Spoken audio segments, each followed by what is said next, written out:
संदर्भातला निर्णय थोडे दिवसांनी घ्यावा अशा पद्धतीची विनंती केल्यामुळे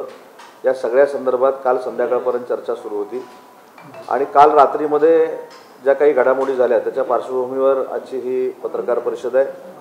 आपल्याला आठवत असेल की मी देखील 4 दिवसापूर्वी देवेंद्रजींची भेट घेतलेली होती आणि देवेंद्रजींना विनंती केली होती की रत्नागिरी सिंधुदुर्ग ही जागा ही धनुष्यबाणाला मिळावी, कारण शेवटी धनुष्यबाण अतिशय मोठ्या पद्धतीने तिथल्या लोकांना माहिती आहे आणि शिवसेनेच्या वतीने आमचे एकच उमेदवार किरण भैयांच्या रूपाने होते हे देखील मी देवेंद्रजींना सांगितलं होतं आणि सगळं स्टॅटिस्टिक देखील देवेंद्रजींसमोर ठेवलेलं होतं। त्याच्यानंतर स्वतः मी माननीय मुख्यमंत्र्यांशी बोललो, मुख्यमंत्र्यांनी देखील या संदर्भामध्ये चर्चा केलेली होती आणि काल रात्री पुन्हा एकदा देवेंद्रजींशी भैयांची चर्चा झाली, माझ्याशी चर्चा झाली, एकनाथ शिंदे साहेबांशी चर्चा झाली, अमित शाह साहेबांची चर्चा झाली आणि या चर्चेनंतर एक निर्णयापर्यंत आम्ही आलोय की ज्या पद्धतीनं तिकीट वाटपावर चर्चा सुरू आहे आणि तिकीट वाटपावर चर्चा सुरू असताना उद्या फॉर्म भरायची वेळ आलेली आहे 19 तारखेला आणि 19 तारखेला फॉर्म भरत असताना देखील अजून महायुतीचा आमचा रत्नागिरी सिंधुदुर्गचा उमेदवार जाहीर झालेला नाही आणि त्याच्यामध्ये कार्यकर्त्यांमध्ये फार मोठं संभ्रम आहे आणि म्हणून स्वतः काल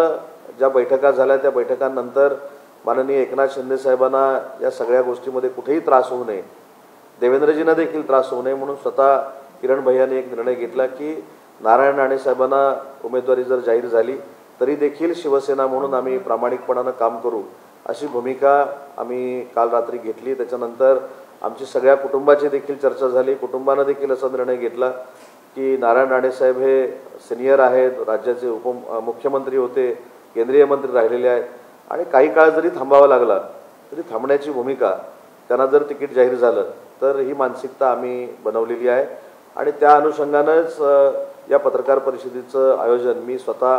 भैया आणि आमचे रत्नागिरीचे देखील पदाधिकारी सुदेश मयेकर या ठिकाणी उपस्थित आहेत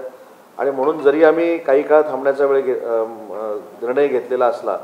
तरी देखील उद्या फॉर्म भरताना देखील आम्ही पूर्ण ताकदीनं नारायणराव राणेंबरोबर राहू। मतदारसंघ आमचा जिल्हा हा महायुतीबरोबर राहील, परंतु हे सगळं करत असताना कुठेही माननीय अमित शाह साहेबांनी सांगितलेला शब्द किंवा देवेंद्रजींचा शब्द किंवा शिंदे साहेबांचा शब्द हा कुठेही फुकट जाऊ नये आणि महायुतीमध्ये कुठेही तेढ निर्माण होऊ नये यासाठी मोठ्या मनानं त्यांनी हा निर्णय घेतलेला आहे। पण हा निर्णय घेतला म्हणजे राजकारणातनं काही आम्ही थांबलेलो नाही किंवा आमचं कुटुंब थांबलेलं नाही।